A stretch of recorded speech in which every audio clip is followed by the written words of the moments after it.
We recording? Yep. I am going to start by saying I'm an alcoholic. My name is Jim. And I'm also going to say my name is Jim. I'm an alcoholic. Peter, how about you? My name's Peter. I'm an alcoholic. We're both alcoholics. We're both alcoholics. Yeah, fuck you too, buddy. Give me a drink. You're cut off. No, I'm not. I'm entertaining for you. As soon as I'm cut off, you're cut off. Fuck off. Give me a fucking drink or I'll fucking bash your skull in with the socks that my mom knit me.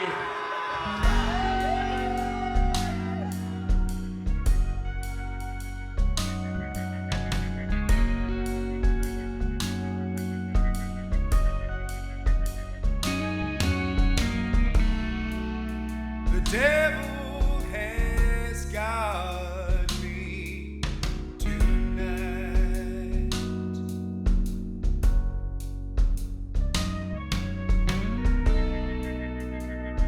Slipping through the alleyway and hiding from the light. And my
I'd wake up with the resolve in the morning that I was going to walk down today and pick up the newspaper, and I was going to sit down and have a cup of coffee, and I was going to look for a job, and I'd be walking down the street and there'd be traffic roaring past me.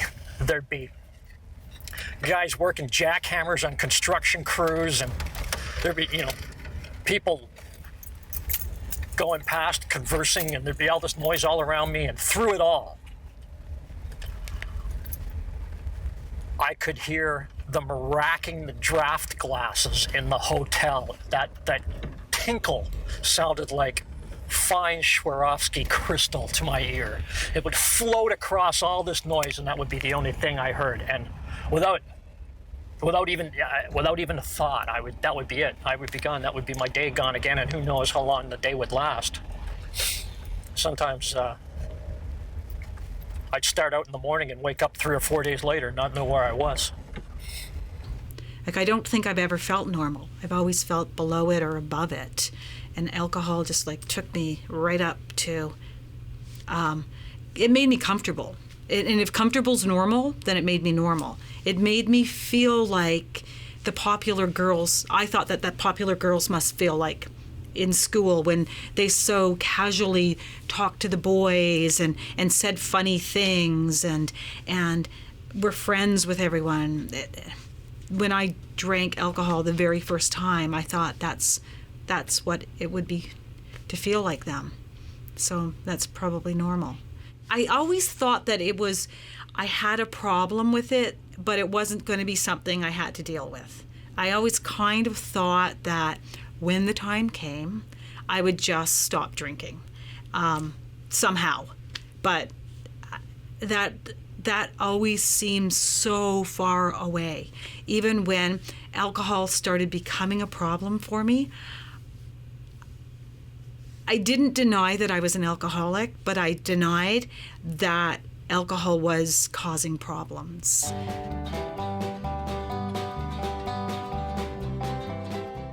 Did drinking make your home life unhappy? Yes. Nope. Did you drink because you were shy with other people? Yes. Nope. Did drinking affect your reputation? Yes. No. Did you ever feel remorse after your drinking? Yes. Nope. Have you gotten into financial difficulties as a result of your drinking? No. Yes. When I went underground with my drinking and stopped caring about the consequences, that's when I went from being a heavy drinker to an alcoholic. And what do you mean when you say you went underground with your drinking?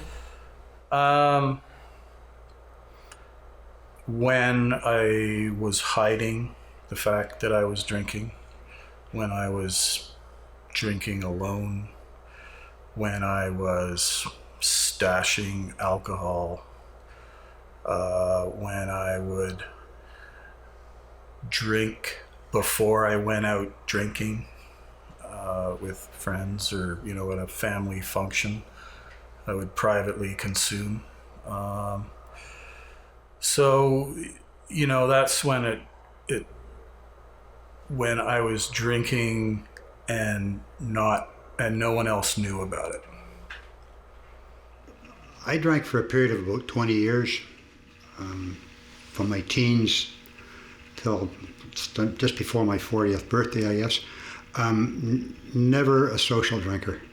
I started out that way and always drink alcoholically. I would sit down to drink to get drunk most of the time. And if somebody was offering me one beer, I really didn't want it. And I did all the usual things. I've been to jail, I've smashed up cars, I've had impaired charges. I guess that's Irish. I hope so. Yeah. Cause I was walking Try slower. Kildare Mountain, met Colonel Pepper and his money he was counting. Fired off my pistols and I rattled my saber, saying stand and deliver, for I am a bold deceiver. Moshe ring 'em dum da. Whack fall the daddy-o, whack fall the daddy-o, there's whiskey in the jar. See, them shiny golden coins sure look bright and jolly.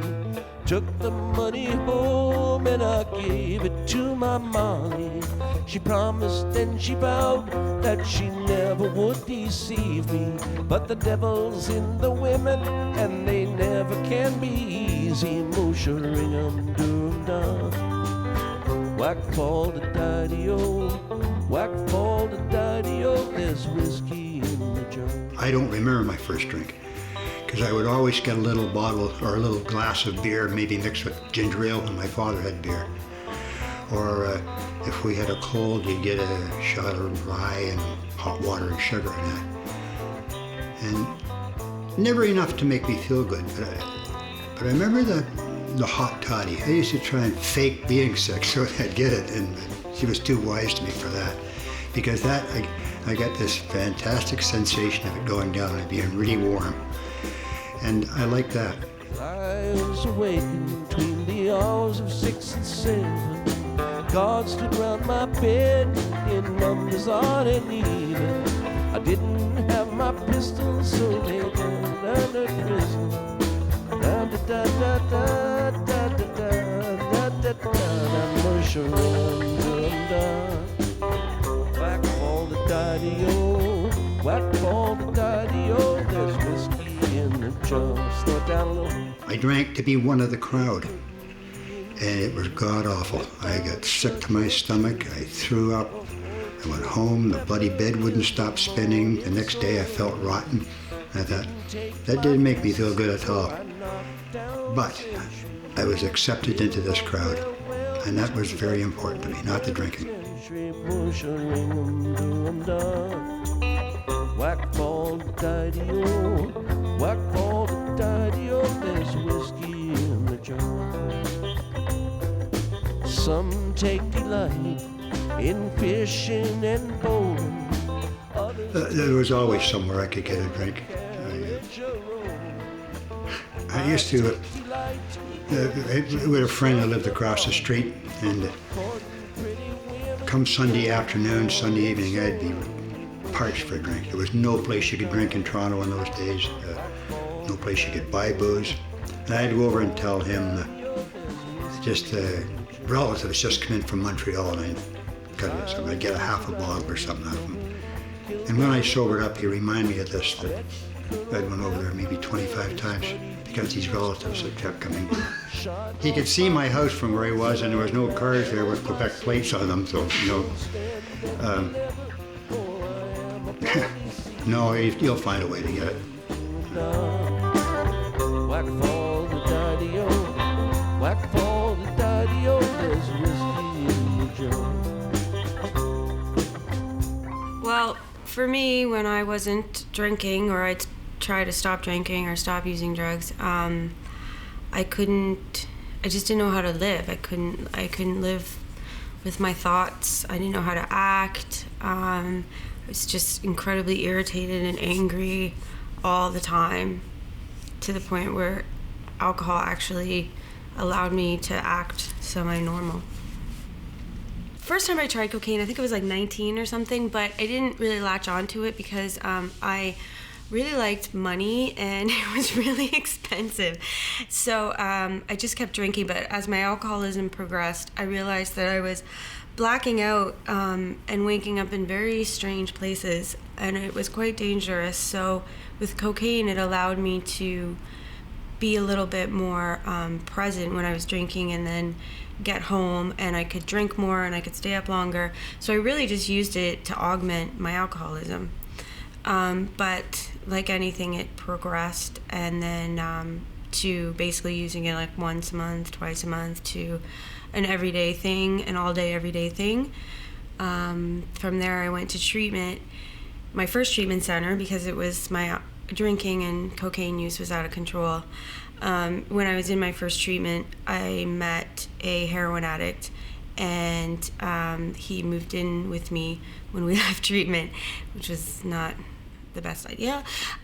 So pretty much 3 weeks after that, I started using heroin and smoking crack, and that from 3 months after I started doing that, I pretty much lost everything. Everything went completely downhill. I latched onto those drugs just like that, and I became an everyday user really pretty much right away. Because I was such an alcoholic, for me, I thought it was a good thing. Like, I thought this was a cure for my alcoholism, was to become a heroin addict.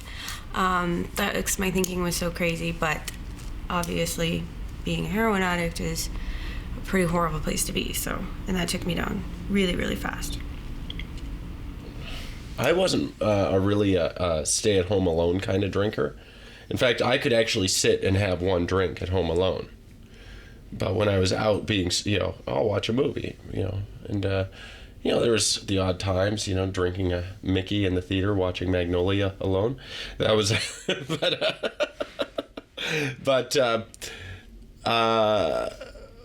I would literally go out and publicly be very, very drunk. I was trying to, romanticize and glamorize my own debauchery.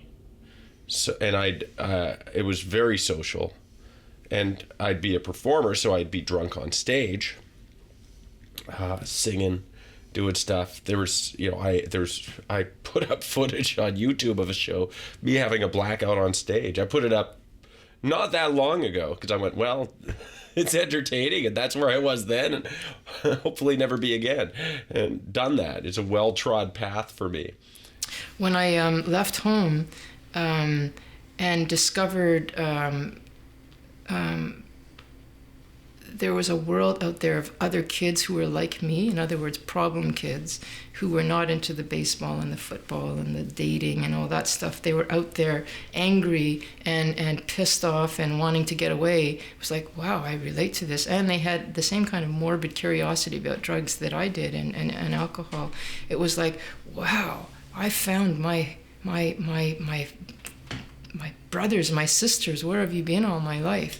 And I took to them. I took to that life like, I remember thinking, I've never been this happy. I got people that relate to me, and I get to get drunk, and I get to get high every night. How can you want anything better than that? I grew up in an alcoholic home, and my mother was an alcoholic, and the type of understanding that I got about alcohol was that it was a very deadly but very seductive illness. Illness. I knew that it was an illness. So my relationship to it was one of extreme interest, but also fear. There was never an idea of drinking socially. Like every alcoholic, I don't understand the point of drinking one or two drinks. The point is to get hammered, blottoed, they're almost like violent terms, like to get to the other side of something in an almost violent way. My drinking was always, it seemed to be a very angry type of drinking, and so I started that way, and realized fairly early on that was really hard to function that way. So I would have my own little room where I had my guitar rigged up and my blues music, and my thing was to just get right into that kind of solo solitude, drinking and fantasy land, with somehow an intention to maybe one day die of alcoholism. The romance of that really caught me. But it also made it so that I couldn't go to school. I got really depressed. I got really into self-harm behavior, and eventually I had to stop.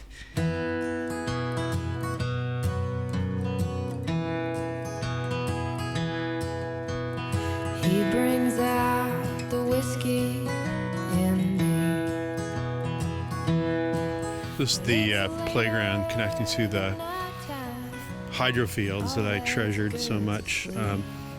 Around the time I was 15, I grew a beard, and I would go to the liquor store, and I'm sure I didn't look I was 18 then, even with the beard, but they would serve me, and I would buy bottles for people, and I would throw those bottles somewhere like in here. It was all kind of tall grasses, and then the person I was buying it for would come by and find it and then pay me later, and all that, once the bottle went missing, and oh my God, drama.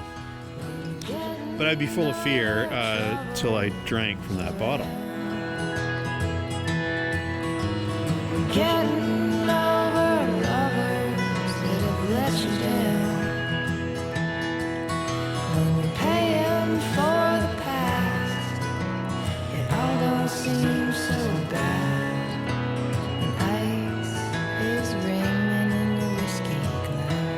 something happened. There was a girl who lived not far from here, and I wanted to ask her out, and I kept calling her and hanging up, and calling her and hanging up, and I was so sick with fear, and this went on for days, weeks maybe. And one day I had a couple of half a Mickey of rum or rye, something like that, and I called her and I asked her out. So I knew then that alcohol would do for me what I could not do for myself. It gave me the courage to deal with people. And the bottle's gone. Go to sleep before the sun gets strong. When you're getting over trouble around. When you're getting. It's a complicated thing because I'm an alcoholic. It's not because I love alcohol. I do love alcohol, but I'm an alcoholic because I don't know how to deal with my basic character defects, which are all about dealing with people, humans, fear, resentments, my self-centeredness, and my dishonesty. I deal with those things. I get over those things by drinking, and that's why I'm an alcoholic, not simply because I love the taste of Stella Artois and Jack Daniels, although I do. He brings out the whiskey in me. He brings out the whiskey in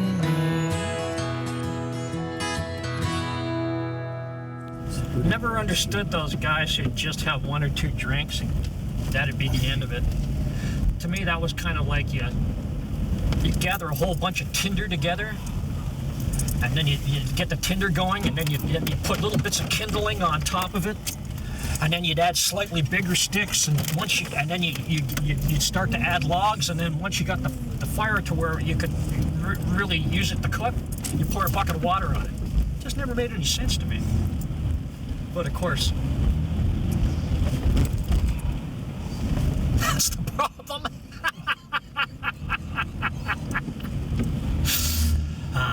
Full throttle. Hello everyone, my name is Chris Trevino. I'm also known as Liquor Hound on YouTube, and there I do a series of videos showcasing my collection, whether it be my vodkas, rums, tequilas, bourbon videos, so on. But today I want to share with you a little backstory or backdrop on my life and how I became an enthusiast / collector of almost 1,000 bottles in my home bar without falling or becoming afflicted with the disease of alcoholism. I had two best friends, and one of which began drinking a little too much. And then after high school, he just continued on drinking too much and became an alcoholic, and he never had a home, and he never had really a car, and it was rough, It was rough seeing him go through life struggling. And I would try to help him out as best I could, and I would try to guide him and help him along the way. But it wasn't until he was ready to recover. And that was this past year. He and I are both approaching 40 years old, and he was finally able to seek help, go to AA meetings, and admit he's an alcoholic. He admitted it to me, he admitted to, people in his life. And it's been great seeing him sober. Now, it wasn't great growing up because it was hard for me to have my best friend over here to a collection like I have when it was growing. And, he'd want to taste something, hey, can we taste that? And I'm like, maybe let's just go get something to eat, and I felt bad.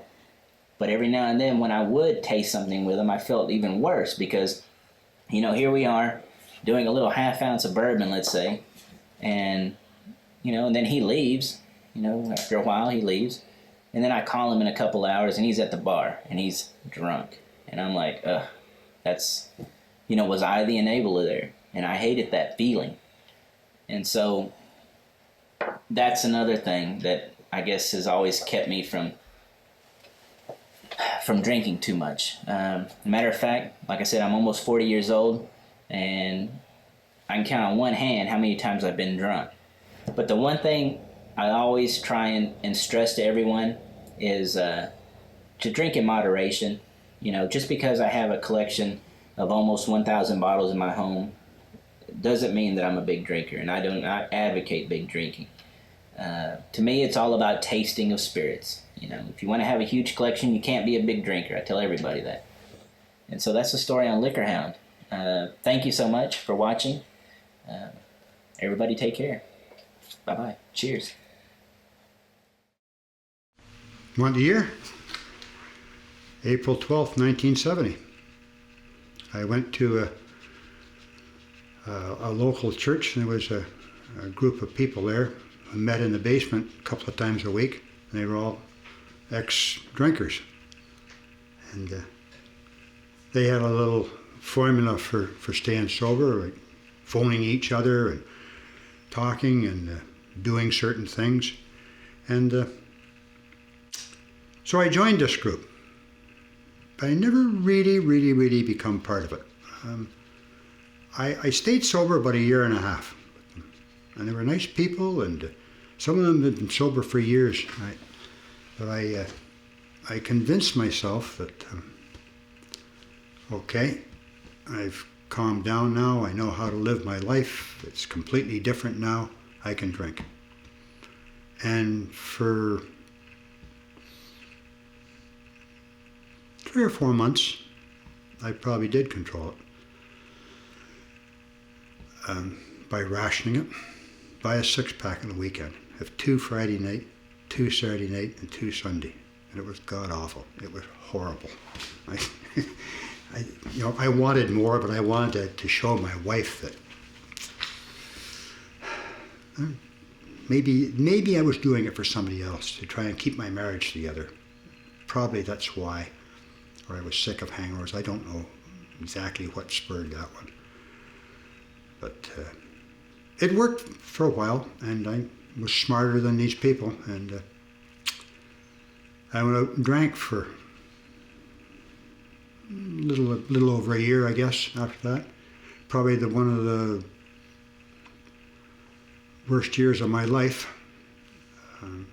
It became completely uncontrolled drinking then. I had no power over it whatsoever. And I didn't voluntarily quit. This ended one night. Really big argument with the wife, a fight, not an argument.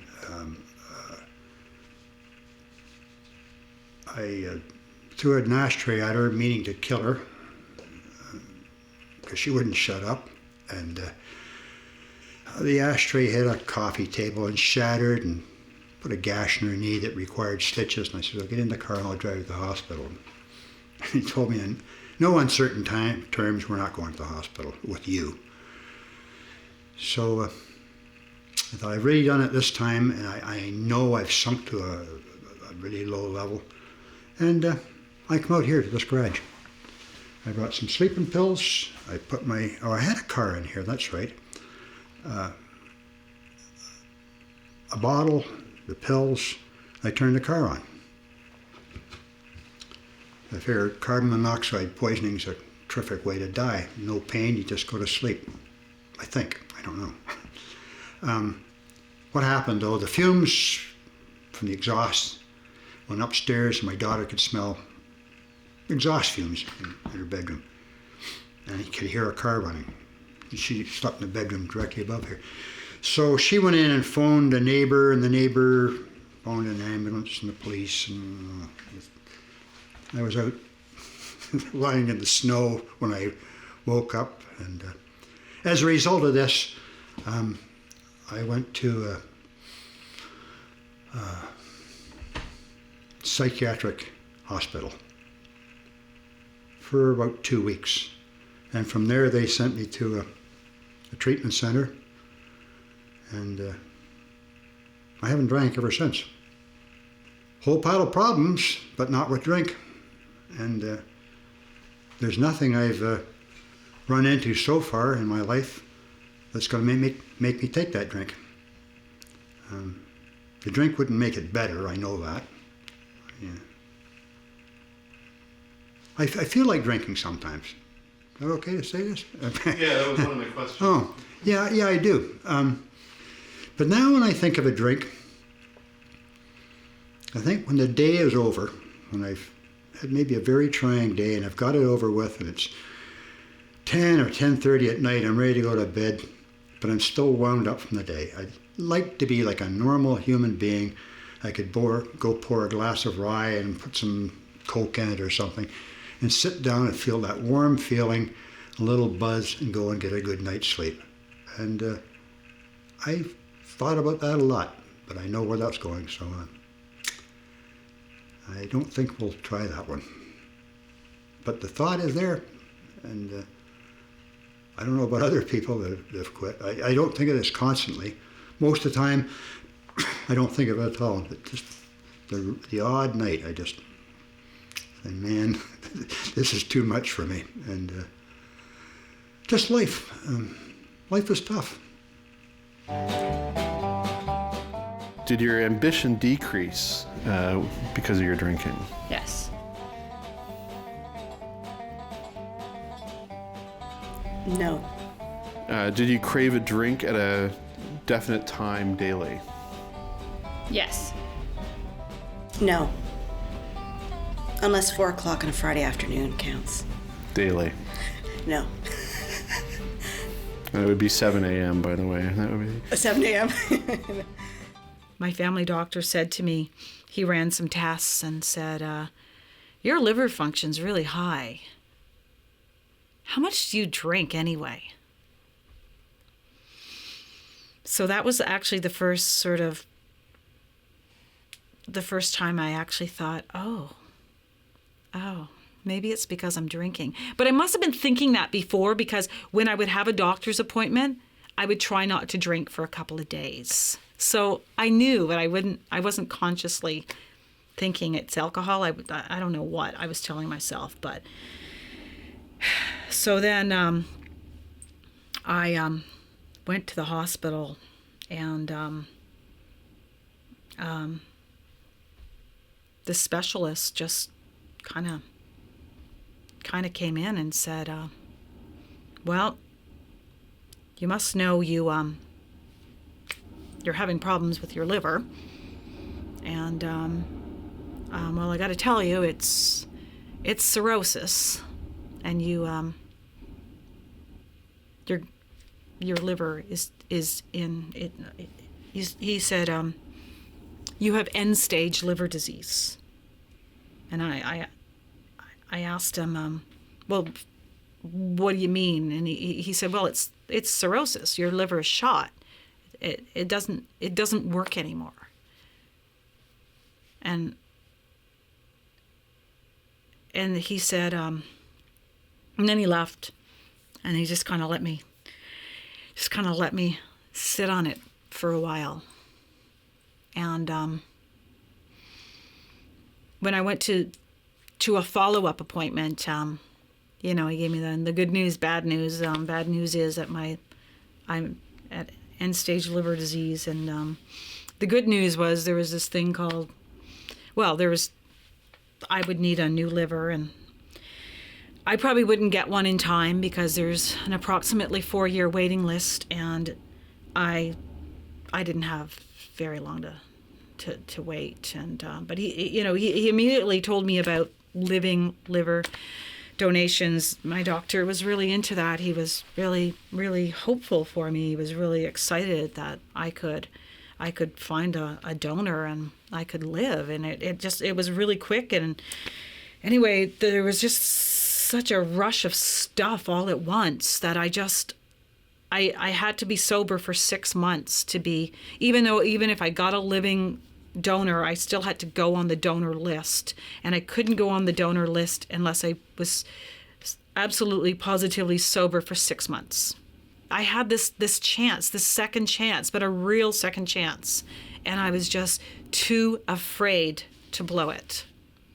And tell you, going to my step meetings is really good and it's really powerful for me, but nothing is as powerful as knowing that if I had a drink today, I could die and I could leave my children motherless, and one of my children gave me a piece of her liver.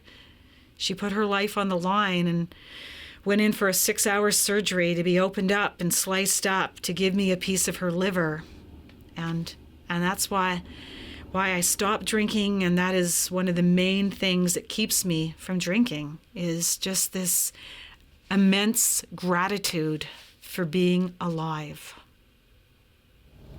The last twister I went on, I left town with a buddy of mine on the May 24th weekend. We were going to celebrate the May 24th weekend out in beautiful British Columbia, out in the mountains.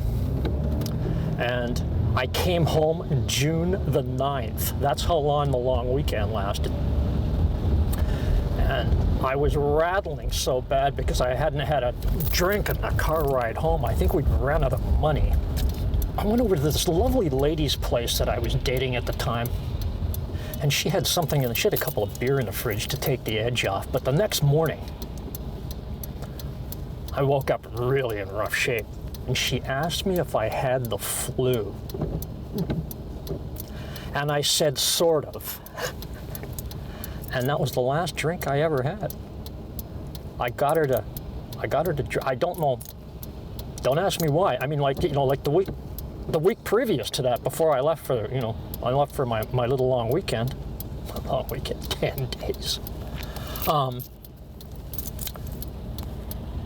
It was like, I was like making tosses. It was like a coin toss of whether I was going to go for the liquor cabinet or the gun cabinet.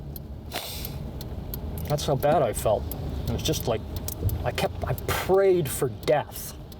My life was so bad, or so it seemed at the time. I was using with my ex, the same guy that I met when I was in treatment, and we'd been on a really long, I think it was a week or something we'd been using for, and he stole my drugs and started, I don't really know. I mean, it's kind of fuzzy what happened, but I hit him over the head with a vodka bottle and split open his head, and he had to get 25 staples, and it was really bad.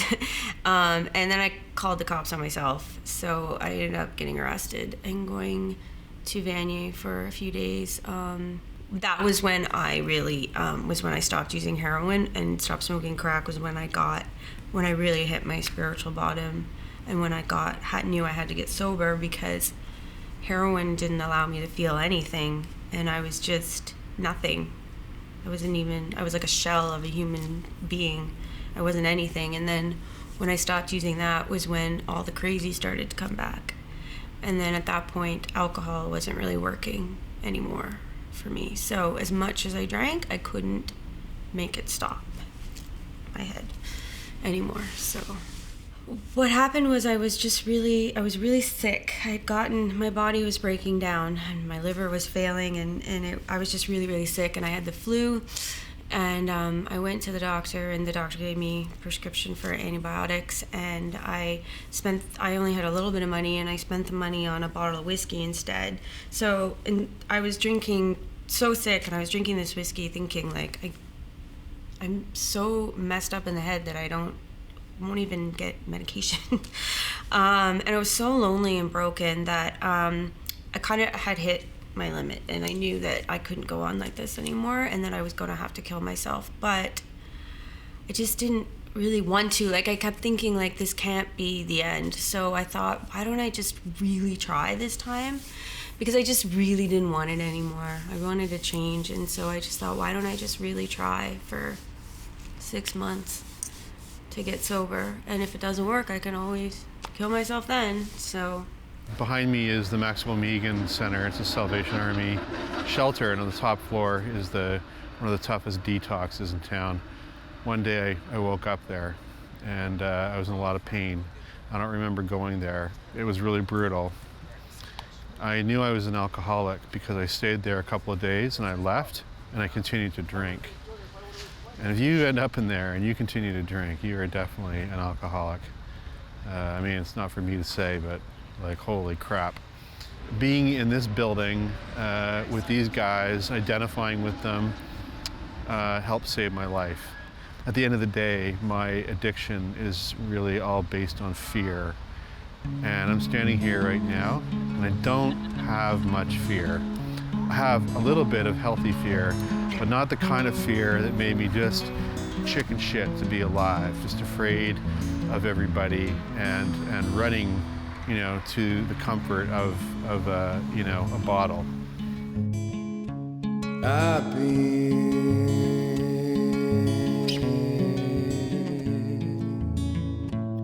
a moonshiner for 17 long years. I spent all my money on whiskey and beer. Aha. Oh, you missed that. You missed that guy deliberately.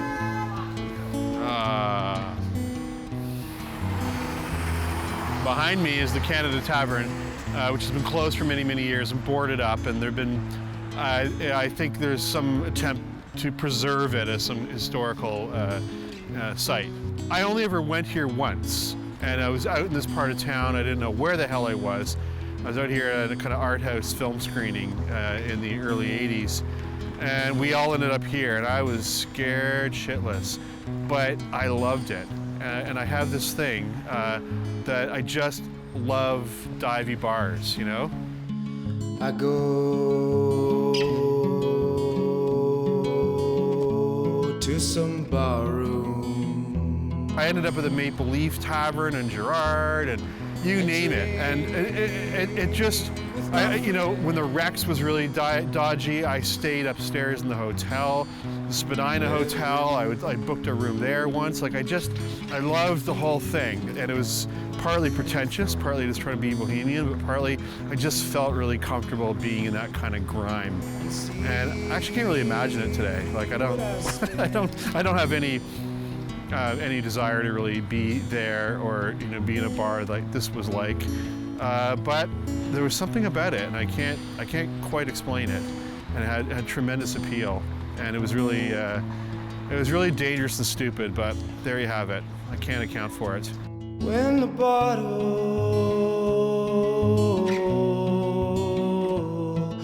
is empty, it ain't worth a damn.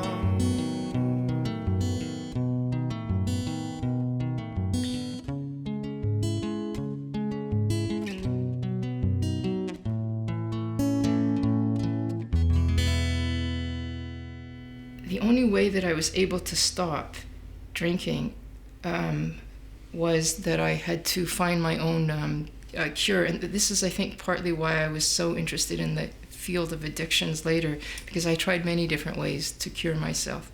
And the first one was to just become completely controlling, because I realized I had this part of me that was, it was almost like a battle of wills inside my head, of willpower and then this other power that was like the battle of the titans. And the only way that I could stop drinking was to impose my will on every aspect of my life. And so I did that by, I did see a therapist, which was totally useless,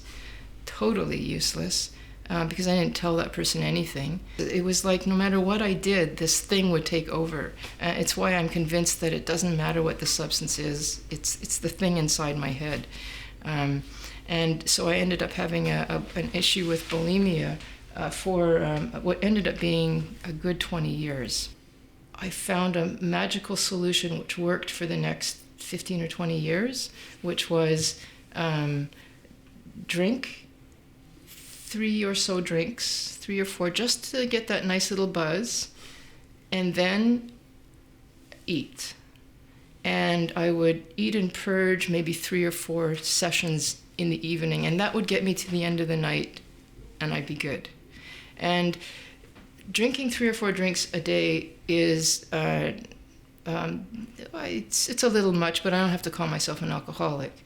And the binging purging was, just shameful behavior, but somehow it didn't seem so bad as somebody who was doing it every day, which is what I was doing before that.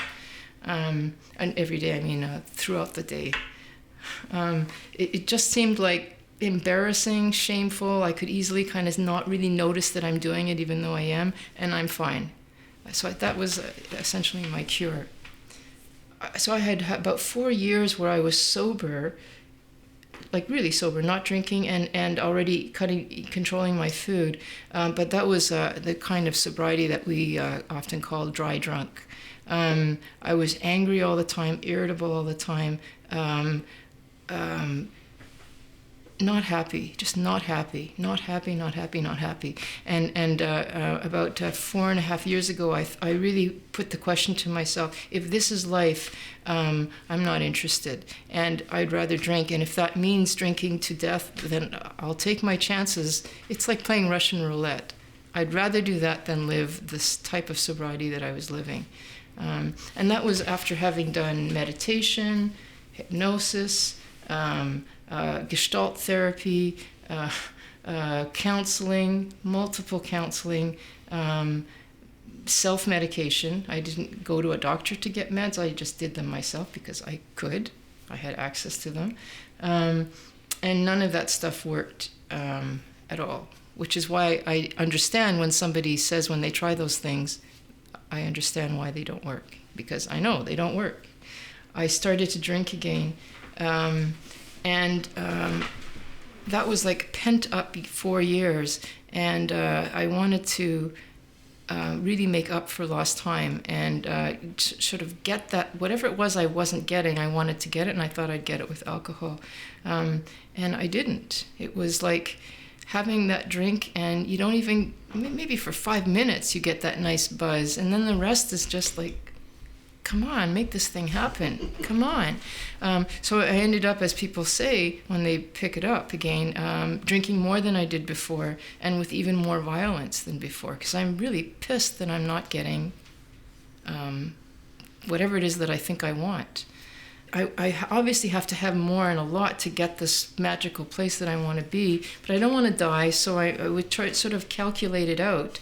If I do this much, I'll get there, but I won't die. And even then I didn't get anywhere. But the thing that really made me stop was that a pharmacist actually said to me, I don't think you should be asking me to give you this. And he said it in such a way that I thought, he could call the college and get me in trouble. And do I want to lose my job? Even though I felt absolutely disgusted at myself, because I'm still going to work and I'm still preaching sobriety and I'm not sober. But that fear, he put the fear of God into me, or the fear of losing my job, and then that gradual erosion of self-respect together, I guess, was my bottom, if you want to call it that. Eventually I separated from my family, or rather I was asked to leave from my family. And at that time, the drinking just kind of got worse, because I thought, okay, I'm on my own, now I can just do whatever I want without really any consequences, you know. I mean, there were consequences at work, because I was phoning in sick, or showing up drunk at work and having clients, you know, tell my employers that Peter was drunk, and you know, passing out in bus shelters, ending up in the hospital as a result of that. I would go AWOL, you know, it's like, okay, I'll see you in half an hour, and, you know, I'll be home in half an hour, and then not show up. No phone calls, no nothing. I mean, it was, I can imagine it was devastating for my family, you know, and I'd be drunk somewhere, you know, sitting on a park bench drinking or whatever. Ended up in a detox center, which quite frankly scared the living daylights out of me. I mean, I was emotionally a wreck, physically really a wreck. And, you know, I was in there for 4 days. I probably should have been there like another week, but you know, fortunately I had a place to live.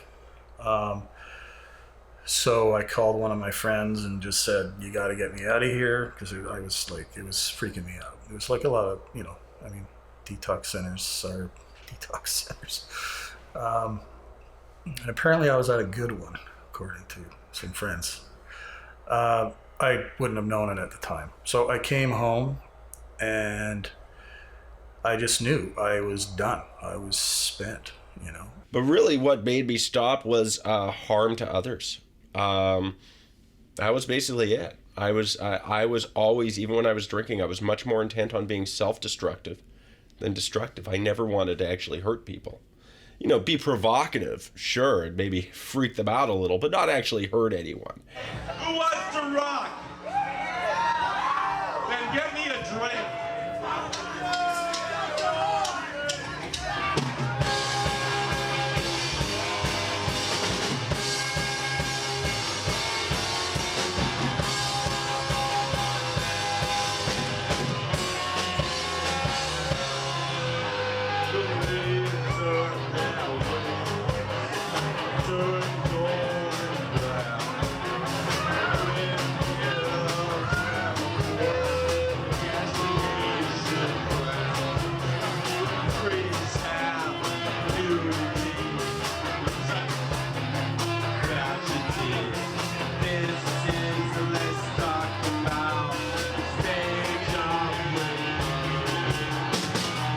I never thought that I was having blackouts.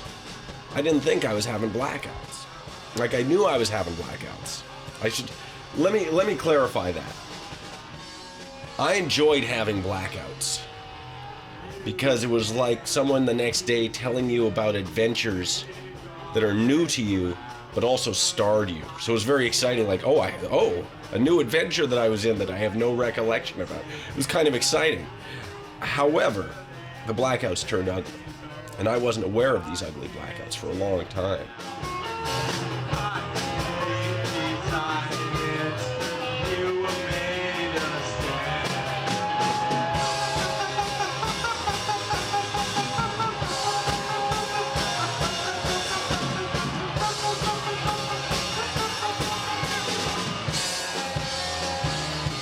I had the kind of blackout where someone else was driving the car, kind of thing, and the car was me, and I was completely powerless, and I had full memory retention. It was like I was floating over myself, watching what was going on.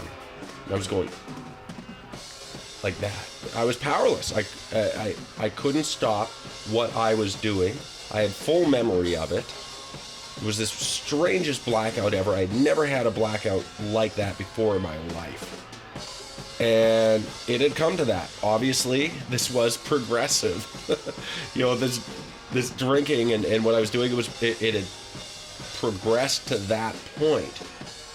And the thing is, I had had my last drink an hour before. I was in control. Everything was fine. My last drink was an hour before, and I was fun-loving Robert. I was having a good old time.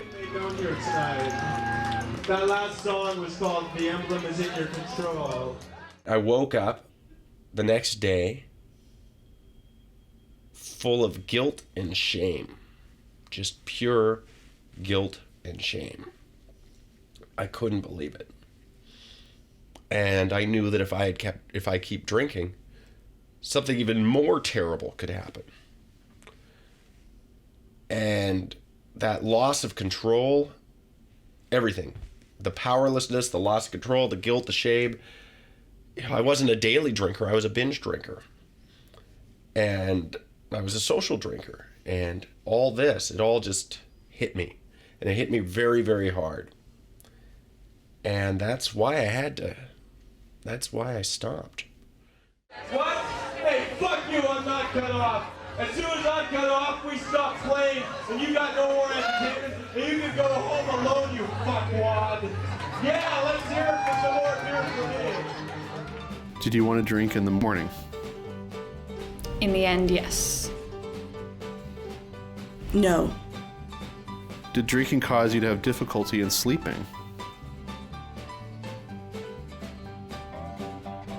No. Drinking knocked me right out. No. Did you drink alone? Yes. No. Can you hear me? Pretty loud in there. This bar was such a key part of the end of my drinking. I mostly came here when I was not drinking. I was unofficially, and what would happen is I might even go a day or two or a week or 2 weeks. I worked up the street, and then work would be over and I'd find myself here one day. I knew what the pattern was going to be. I felt like I had to buy the bartender a shot, so I'd buy her a shot and have a shot with her, as well as another pint. If I was lucky, I got out of here the equivalent of 8 or 9 drinks later. That was my idea of going for a drink. And I might not have had a drink for a few weeks, so that's it. I'd be off to the races. And that would start a cycle.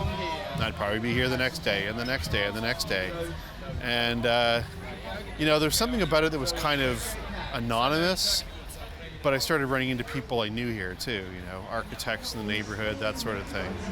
So there was nothing ever non-alcoholic about coming to this bar. I'm here to drink,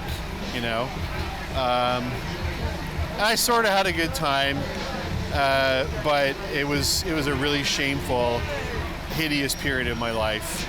I had no choice but to get sober or die. So here we are.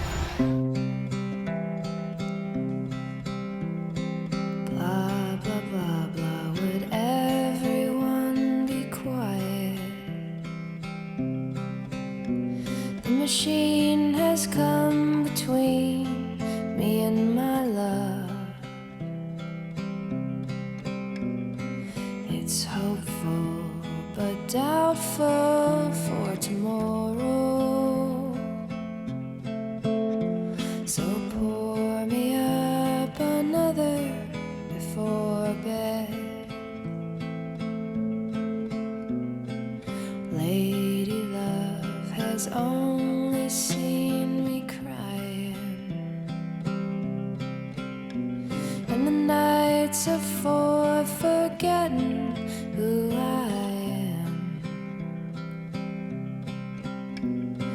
But singing's always easy when you're drinking. So pour me up another before bed.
Here's the sick thing. I kind of went in there, and it smelled good. I didn't want to drink per se, but I kind of liked that horrible smell.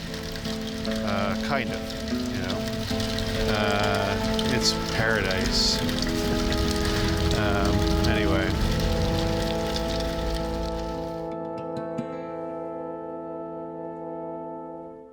I could not stop on my own. I mean, that was fundamentally my bottom, is coming to that realization that I can never, my life will never change as it is.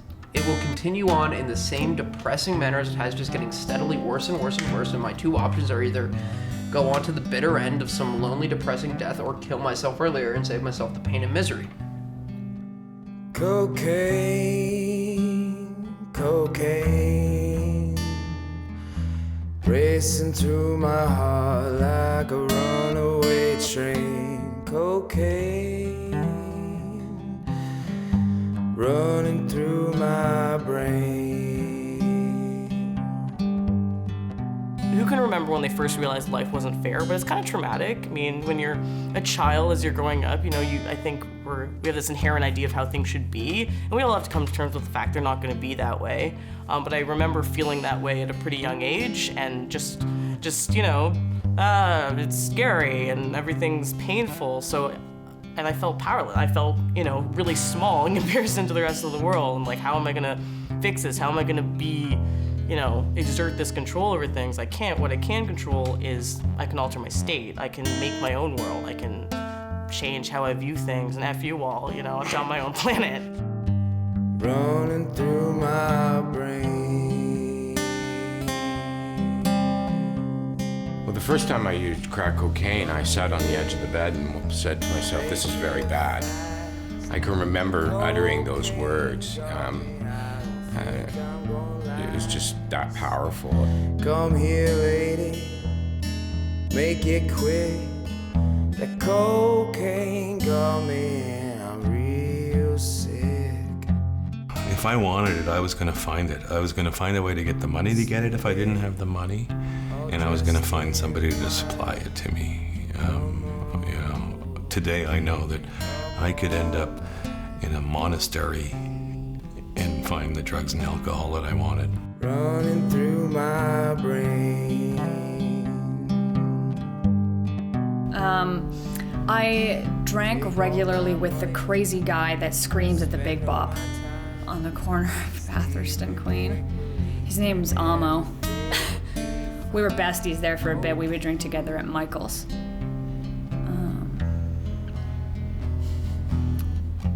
He's a nice guy. Running through my brain.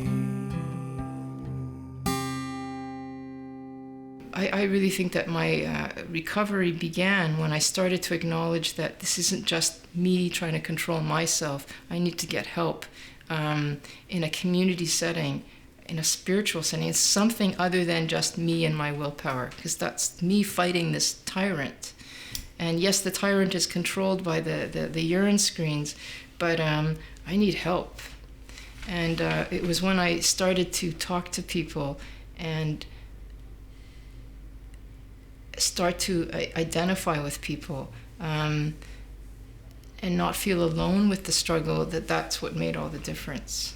Even though I've always had a spiritual appreciation for things, it's always been a very intellectual, agnostic, distant God, distant power. And now I deliberately look for, I don't know what God is, but how can I make it manifest in a way that's warm and human and tactile? And I would never have thought that was necessary, but I think it's not only a nice thing, but it's actually necessary for my sobriety now. Yeah. For the better part of my life, I haven't wanted to drink. It's been in later years. The pink cloud's gone long ago, and it's just ordinary, everyday living. You get to my age, a whole new set of problems comes along. Things you never thought of that would happen, and they do. And so at times, life is pretty tough. It's pretty good too. A lot of my friends have died just from being old. I've got good health. Other than I have another addiction, I smoke pretty heavy. And you want to talk about tough addictions to kick, we'll have a chat about that one day. No, the thought's there. Most of the time it's not, but it crosses my mind, yeah.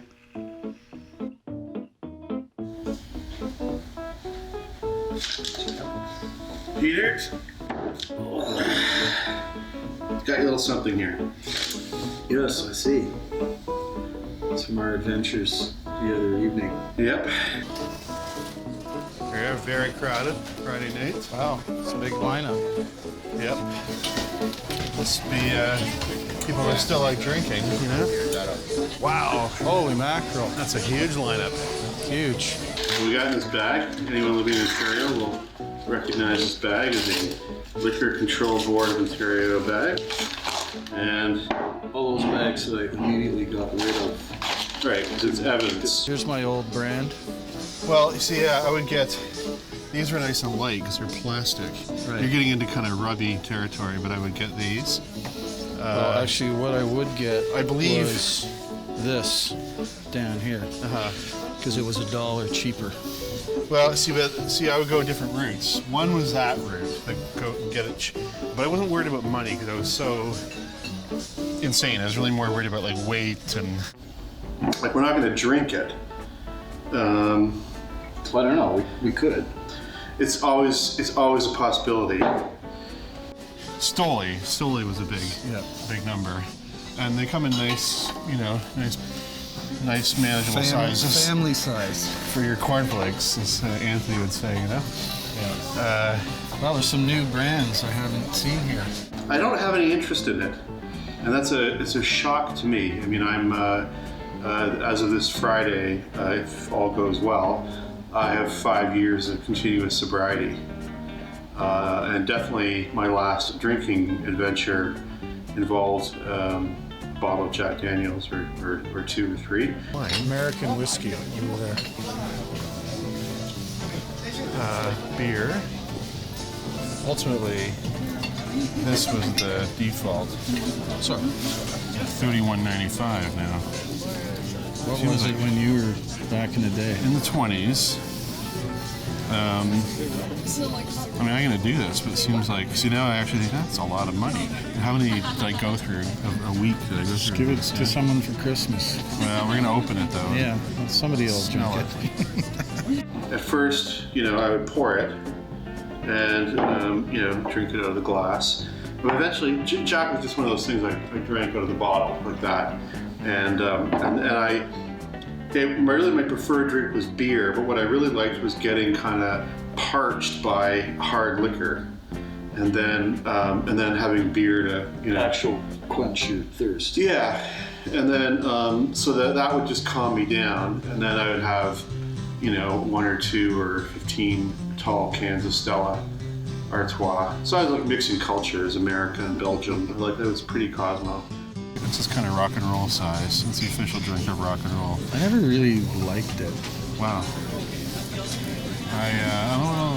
I did. I was more sophisticated. Yeah? Yeah. You mean with the cheapest vodka you can get? How's the nose? Oh yeah. I remember it well.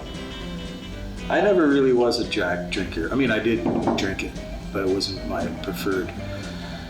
I drank vodka, because you couldn't smell it.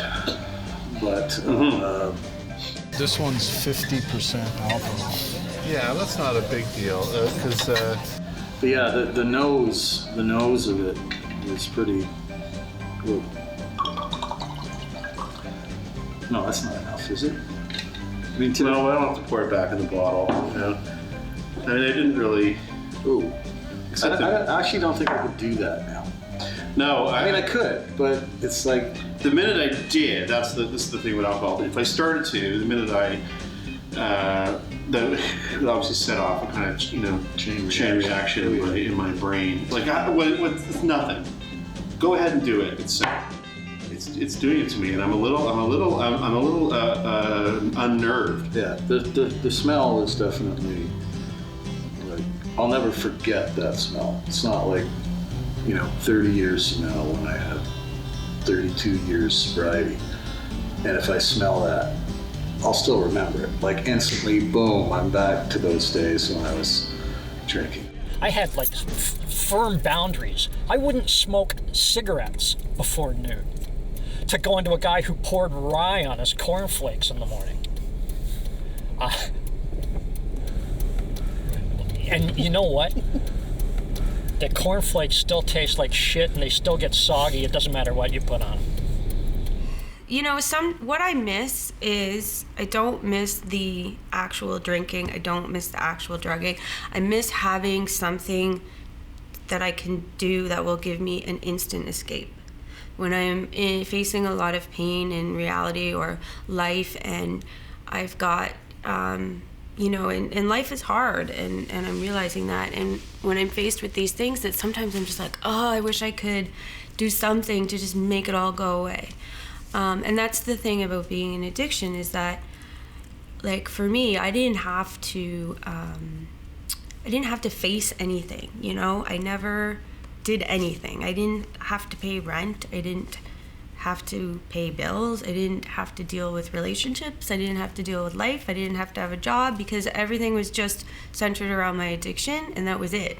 And now that I have to do all this other stuff, it can be really, you know, sometimes I miss, like, it's almost easier to be in that, because there's only one focus in my life, and now there's lots of different focuses, because now I have to be an actual human being, which part of society, which is not easy.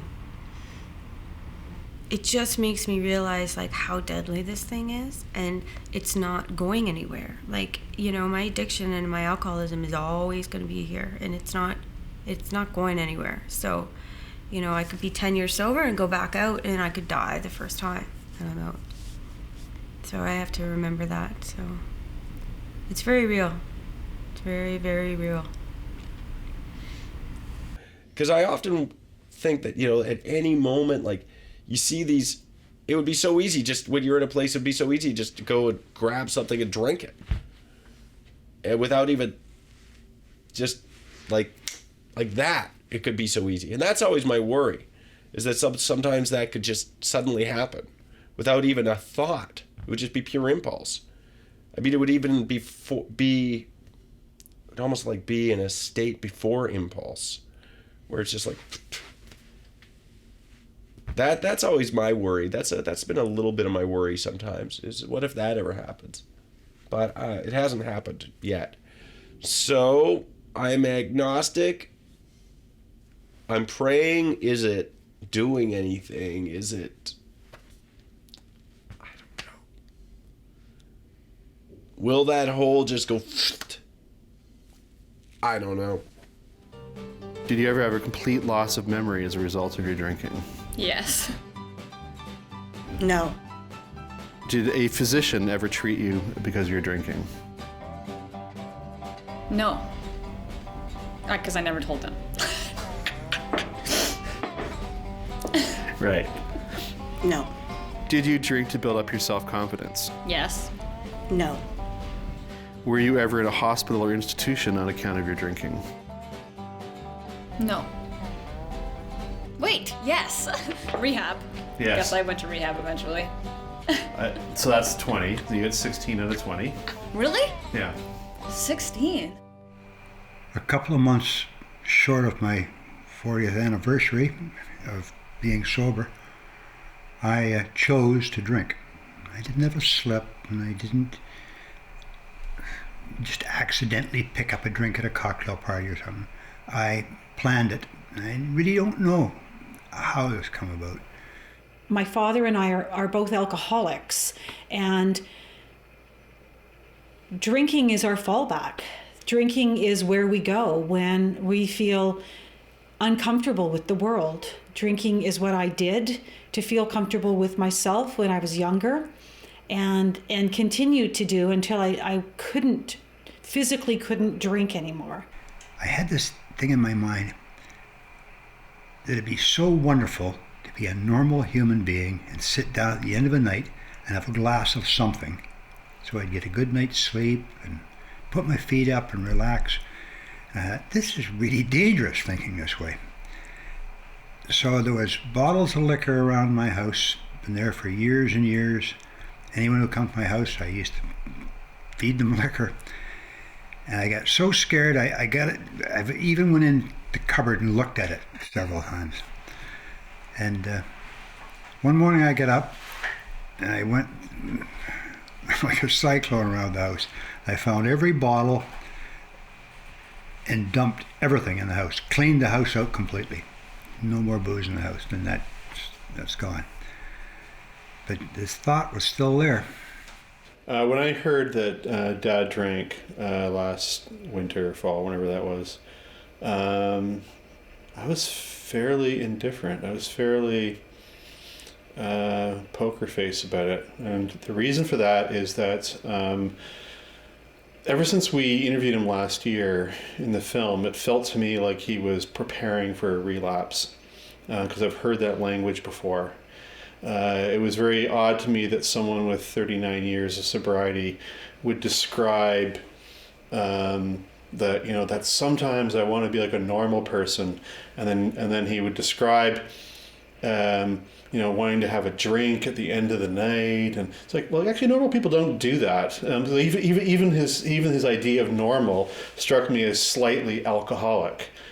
So that struck me as someone, setting up the glasses for a relapse. I make Christmas cake every year, and I've made it without booze in it. I've made it with booze in it. It turns out better when it's laced with rum. So I thought, okay, I'll have to go get a bottle of rum because I'm making Christmas cake. Now I could have put the whole bottle in the mix, but I didn't. I kept, I don't know, that much of the bottle and put it in the cupboard. And for about a week after I'd made the cake, I kept thinking, that bottle's there. Why? I wouldn't dump it though. And a couple of nights I took the bottle out, put it back in, and went to bed. And I lie in bed and I think about it. At a certain age in his life, he's got major challenges in front of him in terms of taking care of Mom. It's a lot of work, and she's difficult. So one night I just poured it amounted to about 3 glassfuls of rum. And I drank it, and I got that great feeling, that fire going down the throat and into the stomach. I could the heat of it, and there wasn't enough there to get drunk on, but I got a pretty good buzz from it. And I went to bed, and I had probably the best sleep I'd had in years. And I woke up in the morning, no hangover, but filled with remorse, guilt, like a completely awful feeling.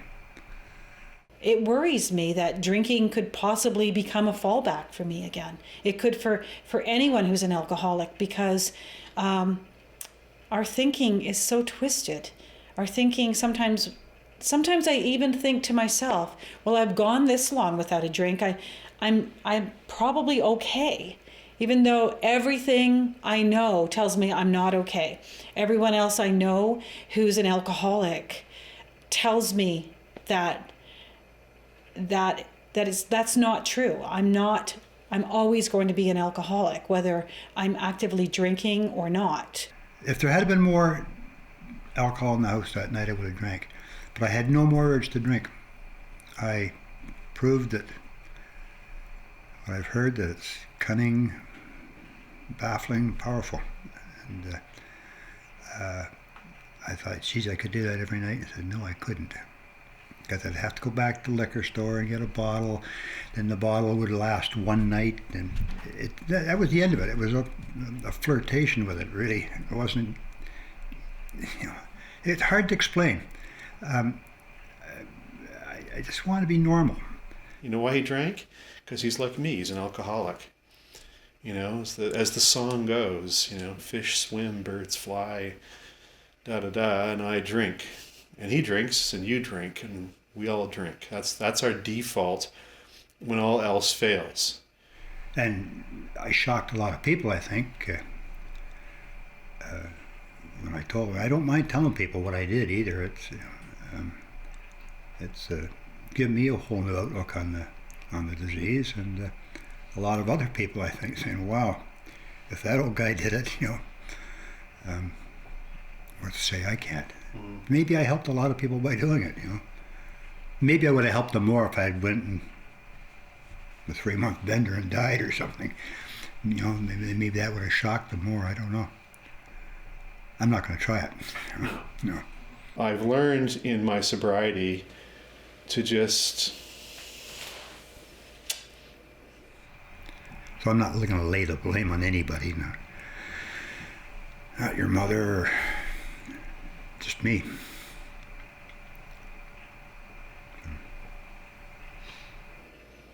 I'm grateful in a strange kind of way, because it was sent a message to me, as it did to him and to you, that I drink, and I'm not immune. I am not immune to drinking again. I'm not, and I have to keep vigilant with my program of recovery, as they say, or I'll be in the same bloody boat that he was in. And I don't know that if he's telling the truth that he only drank once, and I believe he is, that's a miracle.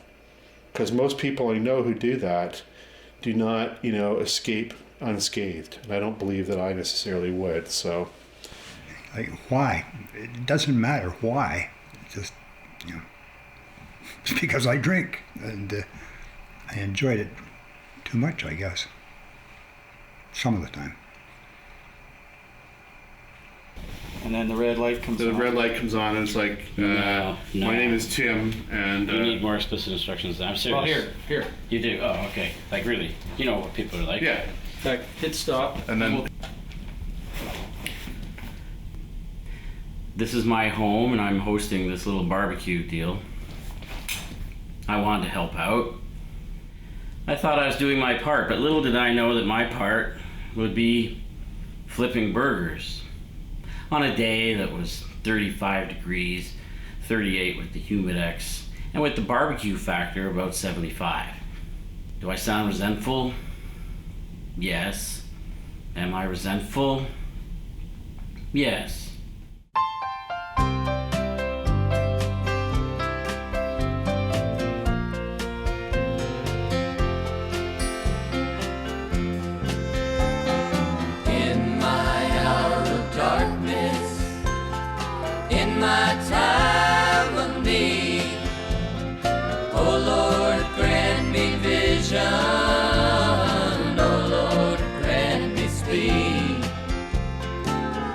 I knew a young man went driving through the night, miles and miles without a word, but just his high beam lights. So I hate this stuff. I hate socializing, which is probably why I drank more than any reason why, because I can't socialize. So I might be the first person to be on this camera because I need to leave now, because I hate it. I want to run crying, but I'm not going to. I'm going to just be totally cool and just, talk about my cold. I have a head cold, so I just need to go, because I just really need to go. In my hour of darkness, in my time of need, oh Lord, grant me vision, oh Lord, grant me speed. Another young man safely strung. Oh, it's nice and cool in here.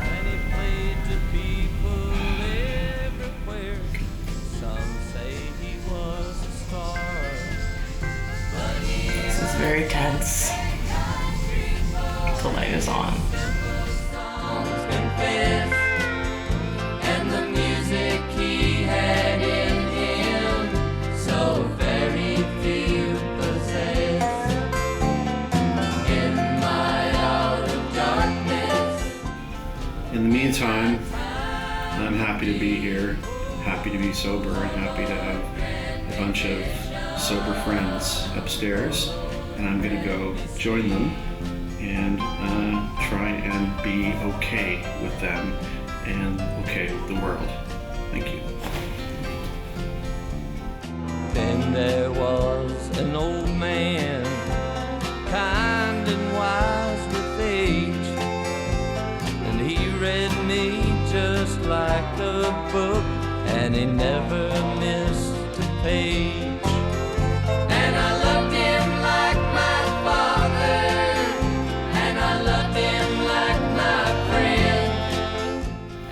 was my truth. Yeah, he's fragmented it all. It was brilliant. It was brilliant. In my hour of darkness, in my time of need, oh Lord, grant me vision, oh Lord, grant me speed, oh Lord, grant me vision, oh Lord, grant me speed.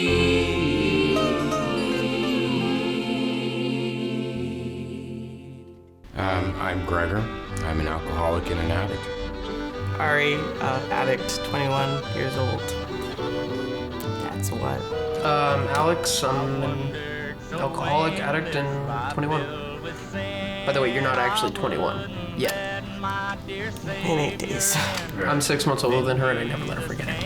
I'm Lisa, and I'm an alcoholic. Hi, I'm an alcoholic. My name's Bill. So my name is Nigel Mahabir, and I'm an alcoholic addict. Okay, I'm Jenny, and I'm an alcoholic and an addict. My name is Tim, and I'm an alcoholic. My name is Vera. I'm an alcoholic, and I'm also a food addict. One's more with feeling. My name is Robert, and I'm an alcoholic.